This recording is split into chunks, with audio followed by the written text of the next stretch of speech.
Hello everyone, Neil Tappin here from Golf Monthly and welcome to Royal Ashdown Forest Golf Club. In this video looking at the 7 rules definitions every golfer needs to know. You'll spot them in the rule book. There are 68 different definitions in total and they're all italicised.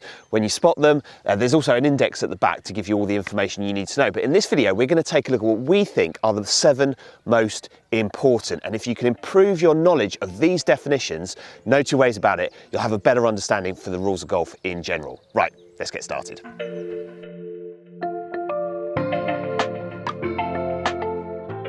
Okay, so the first definition to look at is areas of the golf course, and there are 5 different ones to look out for in the rule book, and actually these are really important to know for anyone playing the game because the rules apply differently in those different areas, don't they, Jez? They do. What do people need to know here? Well, you need to know there are 5 areas of the golf course. The general area, which is fairway, rough, woodland, the vast majority of the course is now called the general area. Then you've got the teeing area of the hole you're playing, the putting green of the hole you're playing, and then all bunkers and all penalty areas. Right, okay, so let me ask you a question then, Jez. Yeah. Can you give us an example of where the rules apply differently if the same thing happened in different areas? Okay, so I mean what you would first need to know is that some of these areas of the golf course have their own rules in the rule book. Right, okay. So you'll find a lot about exactly what varies there. But one specific example would be accidental movement of the ball. If you do that on the putting green, accidentally move your ball at rest, there is no penalty and you must replace the ball. If you accidentally move your ball in the general area, the ball at rest, then there is a penalty. You still must replace the ball, but there is a penalty there. So different areas of the course, you just have to be aware different scenarios result in different outcomes. Yes, and it might sound like the rules are making it more complicated for people, but those rules are there for a very good reason, and that's why it's really important to know what the definitions are.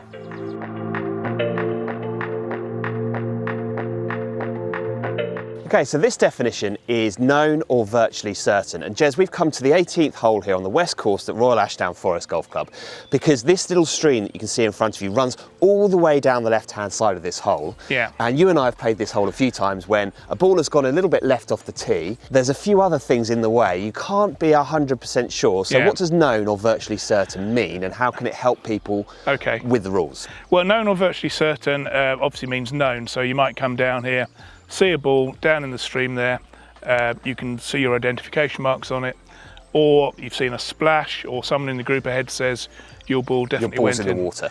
Yeah, so that's fine, that's known. It's the virtually certain bit where the rules, the definitions of the rules talk about all events suggesting it's at least 95% likely that the ball is in the penalty area. That's interesting because that then becomes a bit of a judgment call, doesn't it? Because in this scenario, if I've hit my tee shot, hopefully you can see the tee behind me, if I've hit my tee shot down the left-hand side here, it may well be in the water, but it might well also be in these ferns here, it might be in the thick rough over here. The rough here is thick enough for you to potentially not find a ball in, so it could be in there. Yeah. So in this scenario here, my personal opinion would be that you couldn't be 95% certain. No, I would unless say you'd seen a splash. At best, probably 60% certain. Something like that. So and then in that circumstance, when you're talking about a penalty area here, that known or virtually certain also applies to things like whether or not your ball moved and what caused it to move. Right, okay.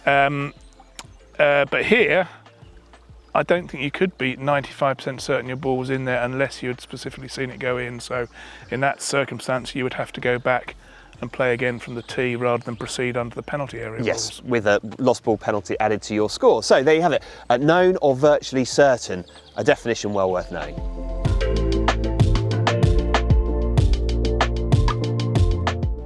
Okay, so we've already covered known or virtually certain, which is handy because that brings us on to our next definition, which is club length. Now, in this scenario, Jez, we would be virtually certain that the ball had gone in the stream because there's only a few bushes here, and even then you can have a little look into those bushes. If it's not in one of those, it's in the stream. So I think we'd be 95% certain that I think in this area here, there's no real rough to speak of.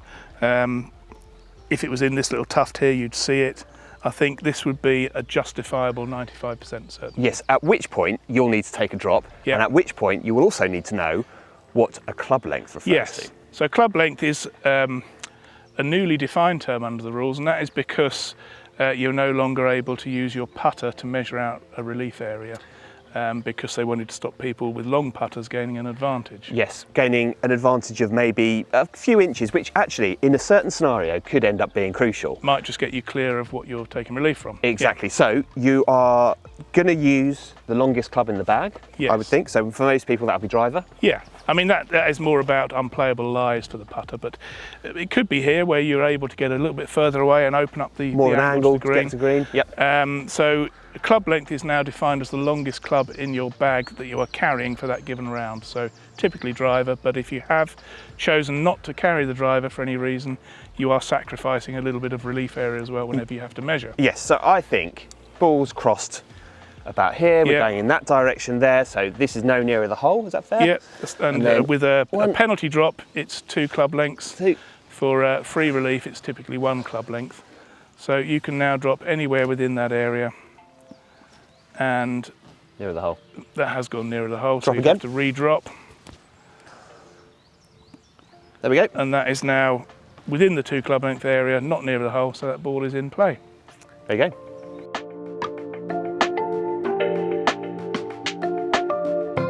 Right, so for this one, you're going to need to use your imagination slightly. So we've come out on a beautiful day in June, there's no clouds in the sky, there's no rain, but if it was raining hard, then there are going to be certain areas on the golf course where the water gathers. And let's just imagine that around my ball is a giant puddle. Jezz. Yeah. What is the definition, the term within the rules that people need to look out for here? Well, the definition is now temporary water. It used to be called casual water.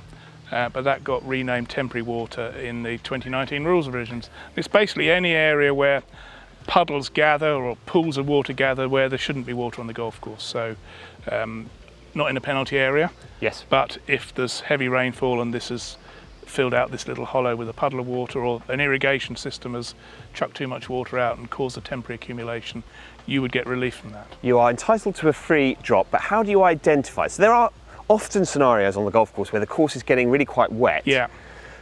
But it's kind of on the edge as to whether it's temporary water or not. What are you allowed to do, what you're not allowed to do? Well, what you're not allowed to do, which you see a lot of people doing, is coming in here and really pressing down firmly with 1 foot to try and get the water to come up. It's only considered temporary water if it's visible either before or after your stance is taken, without pressing down unnecessarily to get the water to come up around your shoe. Right, got it. And then when you take the drop, yes, you need to make sure that you're then completely free of the area that you're taking the drop from, right? Yeah, that's right. So you need to find the nearest point where temporary water does not interfere with the stance or where the ball is lying, and take relief there. Nearest area, not nearer the hole. That becomes your nearest point of complete relief, and then you can go from there. And you drop from there, yeah. So it's just important to know that temporary water is not something that comes up when you put all of your weight on 1 foot and press down as hard as humanly possible. Yeah, so it does happen, this one, on the golf course. If you're playing more and more golf, you'll encounter it. So it's well worth knowing exactly what temporary water is and what it isn't.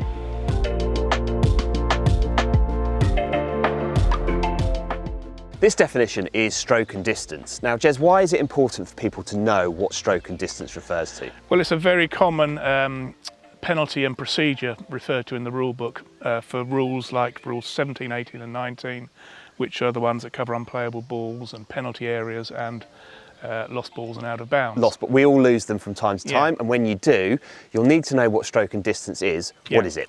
Well, it's effectively exactly what it says on the tin, really. You have a penalty stroke, but you also lose the distance that you gained with the original stroke. I think a lot of people think if you play again from here, having lost a ball, it's a 2-shot penalty, but it's not a 2-shot penalty. It's a 1-shot penalty plus 200 yards distance. Yes, it feels like a 2-shot penalty. Feels like a 2-shot penalty, and you do effectively add 2 to your score. But yes, so in this scenario, the general area of the golf course, if I've blazed one right, lost it, we've gone up and had a look at it, I've lost it, I'm coming back to the same spot to hit the same, effectively the same shot again, which would just be here. Yeah. But again, it's important to know what the sort of how the rules differ for different areas of the golf course, isn't it? Yeah, I mean, it is, because your reference point must be within the same area of the golf course.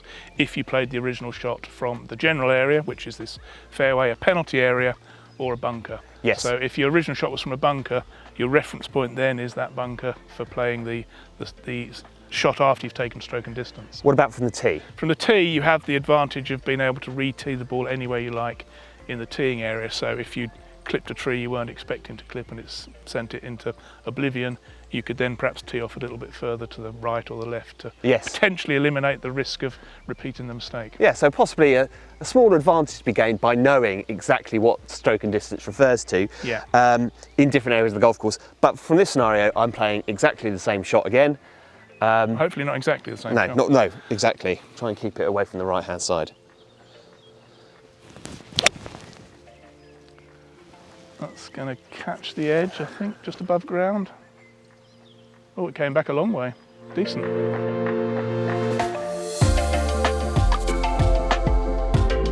Okay, so the next definition is hold. When the ball is and when it is not hold. Jezz, what do people need to know here?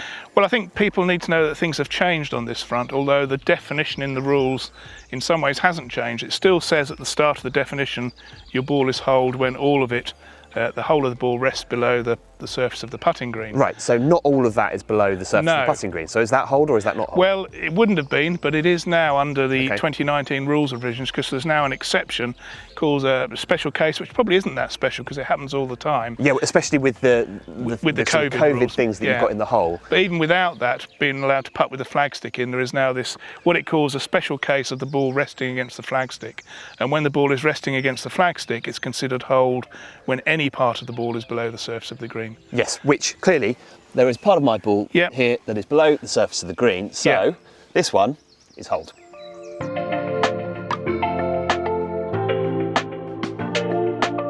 Okay, so the last one on our list is the point of maximum available relief. Jezz, what do people need to know here? Okay, well, I think people know that nearest point of complete relief is the normal term, and it is for taking relief from abnormal course conditions or dropping off a cart path. You have to have it such that that condition or obstruction no longer interferes with your stance or where the ball is lying. On the greens and in bunkers, there is a slight variation where you are able to find the point of maximum available relief if there is no point of complete relief. Right, so imagine this green is completely saturated, covered in water, or you're in a bunker and that bunker is completely filled with water. You're going to need to find a spot to drop the ball on no nearer the hole where that interference from the water is not quite so bad. Is that right? So on a green, you'd be looking for the shallowest point between you and the flag that your ball would have to pass through, the point where it least interferes. And in bunkers, you might be trying to find a little bit round the edge where your feet might still be in the water, but you can actually drop your ball in the sand. So there you have it, the point of maximum available relief, a definition well worth knowing. So there you have it, that's our look at the 7 rules definitions every golfer needs to know. If you do have any questions, please post them below. We'll get back to as many people as we possibly can. But that's it for now from Royal Ashdown Forest Golf Club. It's goodbye.